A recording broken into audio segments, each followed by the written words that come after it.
কোন হুজুর নাই, আলেম নাই, কে জানাজার নামাজ পড়াবে, কে গোসল দিবে, কে তারে সুন্দর করে সাজায়া গোজায়া দিবে, কেউ তো বাজান জানে না। ঈমান ও ইসলাম সম্পর্কে তাদের ধারণা ছিল না, অন্ধবিশ্বাসে তারা বিশ্বাসী ছিল।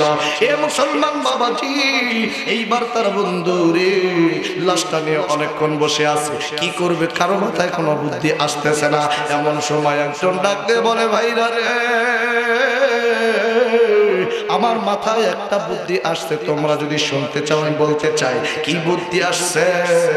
এইবার একটা লোক ডাক দিয়ে বললো, চলো চলো, আমরা এই জায়গায় লাশটা নিয়ে বৈশা থাইকে কোনো লাভ হইব না, তার থেকে ভালো এই লাশটা খাটলের মধ্যে শুয়াইয়া আমরা ওই আমাদের মেইন রাস্তার উপরে যাব, যেই রাস্তা দিয়া অসংখ্য কাফেলা চলে যায়, কত আলেম হুজুর তো যায় মাঝে মাঝে দেখি। চলো চলো, আমরা রাস্তার কাছে লাশটা নিয়ে দাঁড়াইব, যদি কোনো আলেম ওই রাস্তা দিয়ে যায় আমরা তার কাছে হাত জোড় করিয়া আমাদের আজকের এই দিনই ভাই লাশটার দাফন এবং কাফনের ব্যবস্থা আমরা করব। জোরে কান সুবহানাল্লাহ। যেই কথা সেই কাজ। এইবার লাশটা নিয়ে ওই রাস্তায় চলে গেল।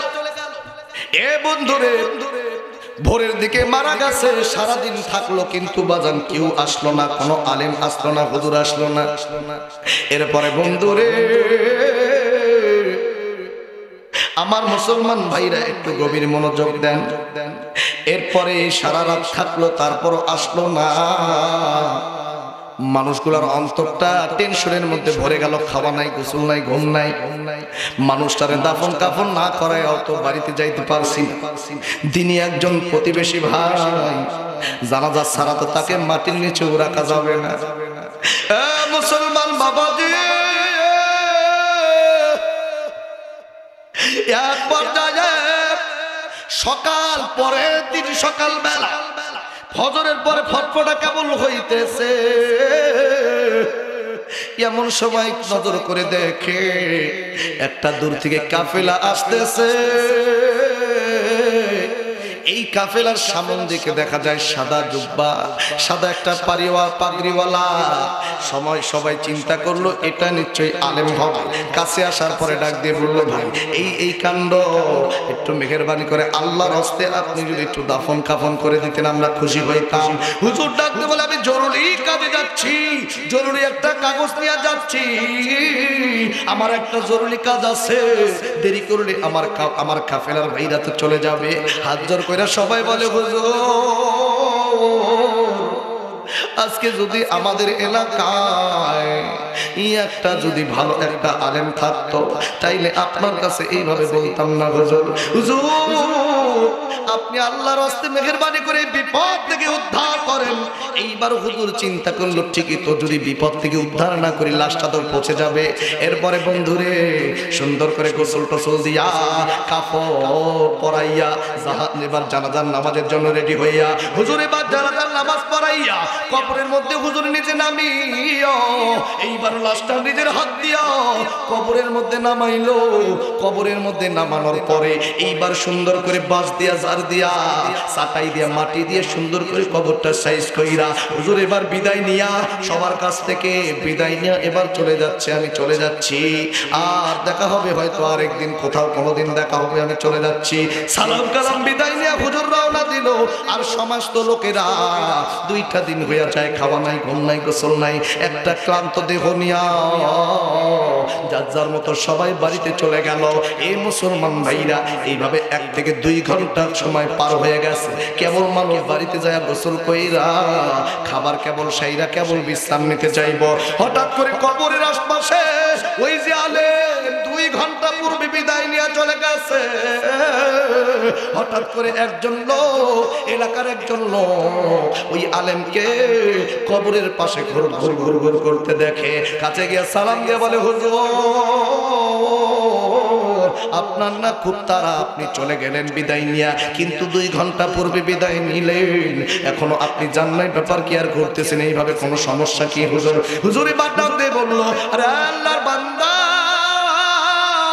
আমি যেই কাজে যাচ্ছিলাম, যেই ইটপাটিং কাগজ কাটটা নিয়ে যাচ্ছিলাম, ও মুসলমান ভাইরা রে, আল্লাহর বান্দা, আমি রওনা দেওয়ার পরে কিছু দূর যাওয়ার পর আমি আমার পকেটে হাত দিয়ে দেখি আমার সেই কাগজটা নাই, কোথায় যেন পড়ে গেল। কারণ আমার ওই কাগজটা এতই ইম্পর্টেন্ট, ওই কাগজটা ছাড়া আমার যে কোনো লাভ হবে না। আমি পুরা রাস্তা তন্ন তন্ন করে খুঁজলাম, কোথাও ওই কাগজটা পেলাম না। এরপরে কবরের আশপাশ দিয়ে পড়ছে কিনা দেখলাম, কিন্তু আল্লাহর বান্দারে কবরের আশপাশেও পড়ে নাই। হুজুর তাহলে এবার কি হবে, কোথায় ফালাইছেন বলেন বলেন। হুজুর ডাক দিয়ে বলল, আল্লাহর বান্দা, আমি যখন লাশটা, আমার মনে হয় যতদূর আমার স্মরণ হয়, আমি যখন লাশটা কবরের মধ্যে যখন নামাইতে যাইব, উড়পুর হইয়া যখন নামাইতে যাইব, আমার পকেট থেকে হয়তো কাগজটা কবরের মধ্যেই রয়ে গেছে, পড়ে গেছে। কিন্তু এখন কি করবেন? বললো, আমার তো কাগজটা দরকার, কবর করে লাশটার মধ্য থেকে আমাকে কাগজটা বের করতে হবে। এই কথা শুনিয়া এইবার গ্রামের ওই লোকটা সমস্ত মানুষগুলোকে ডাক দিয়া সবাইকে জড়ো করলো। সবাই শুধু বলল, কি হইল এমন, কি হইল, কি হইল, আবার পুনরায় ডাকে কেন? সবাই আসার পরে বন্ধুরে, হুজুর এবার সবাইকে ঘটনাটা খুলে বলল। এলাকার লোকেরা ডাক দিয়ে বলল, হুজুর আমরা জানি না একটা খবর দেওয়ার পরে পুনরায় করা যায় কিনা, আপনি আমাদের থেকে ভালো জানেন। হুজুর এবার ফতোয়া দিয়া দিল, যদি ইম্পর্টেন্ট কোনো বিষয় হয়, যদি জরুরি কোনো বিষয় হয় যেটা ছাড়া চলবেই না, তাহলে এটা জায়েজ আছে। এইবার হুজুর সিদ্ধান্ত নিল, কবরটা করে কাগজটা উঠাইবে, কবরে আছে কিনা দেখবে। আরে মুসলমান বাবাজি, এরই মধ্যে পুরো এলাকার মানুষ আবার পালা হইয়া গেল। মাত্র 2 ঘন্টা পূর্বে যে কবরের মধ্যে মানুষটাকে রাখছে, যেই কবরবাসীকে, মৃত ব্যক্তিকে কবরে রাখছে, ওই কবরটা আবার পুনরায় খুঁড়বে। এবার কবর খোঁড়া শুরু করলো। খুঁড়তে খুঁড়তে খুঁড়তে খুঁড়তে মাটিগুলো সরাইয়া লোকদেরকে ডাক দিয়ে বলল, পুরো কবর খোঁড়ার দরকার নাই, শুধু এই সাইড, এক সাইডটা খোঁড়ো, লাইট মেরে দেখবো কোথায় ওই কাগজটা পড়ছে, পাইলেই তুলবো, আর বেশি খোঁড়া যাবে না। এ মুসলমান বাবাজি, এইবার কবর থেকে মাটিগুলো সরাইয়া বন্ধুরে চাটায়ের একটা কানে উঠাইছে। এরপরে বন্ধু বাস 2টা সরাইছে, 2-3টা বাস সরাইয়া,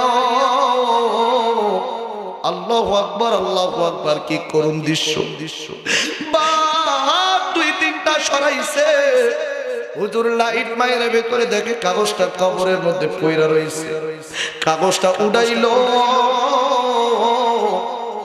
কিন্তু কবরের মাটি সরাইয়া বাস সরানোর সঙ্গে সঙ্গে ওই কবর থেকে এমন সুঘ্রাণ বের হলো, যেই ঘ্রাণ সবার নাকে নাকে চলে যাবার পর সমস্ত মানুষ দুনিয়াকে ভুলিয়া আখিরাতকে সবাই স্মরণ হয়ে গেল। আল্লাহকে ডাক দেয়া বলে, আল্লাহ,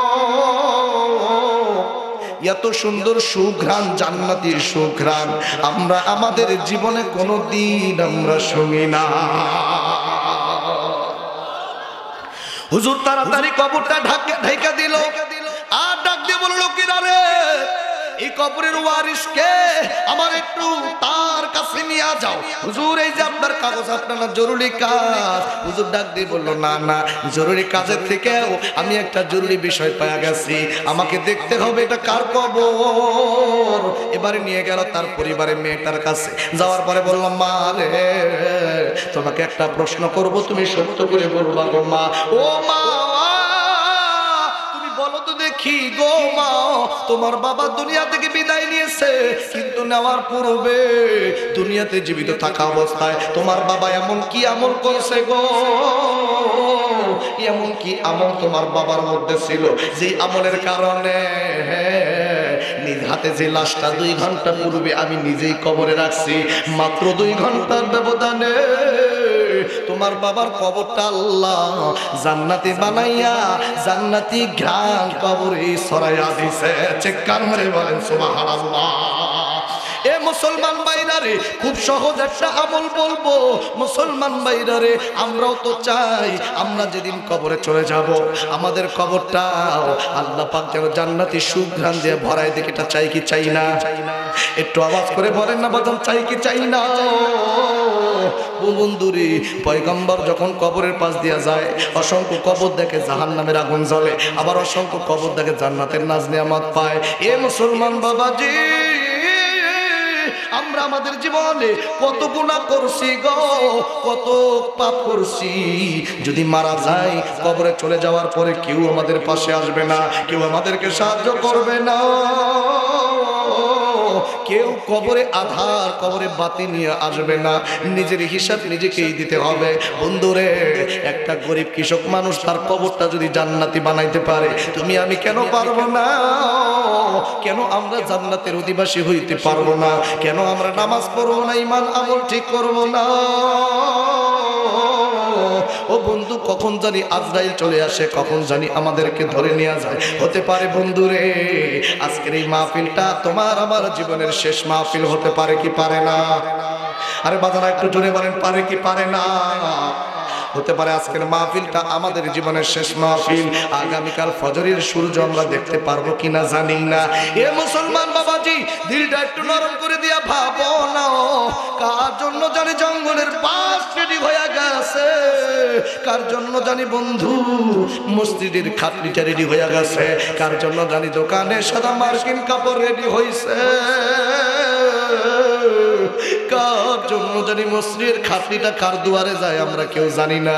এই মুসলমান ভাইরা রে, আপনার সমাজের মসজিদের মুয়াজ্জিন কার নামটা যেন আমার ভাইরা ঘোষণা করে অমুক দুনিয়াতে নাই, দুনিয়া থেকে বিদায় নিয়ে চলে গেছে, আমরা জানি না। এ মুসলমান বাবাজি, তোমার দিলটাকে একটু নরম হয় না? তোমার কি একটু দিলটা নরম হয় না? তুমি কি চিন্তা করো না কখন জানি তোমার মৌত চলে আসে?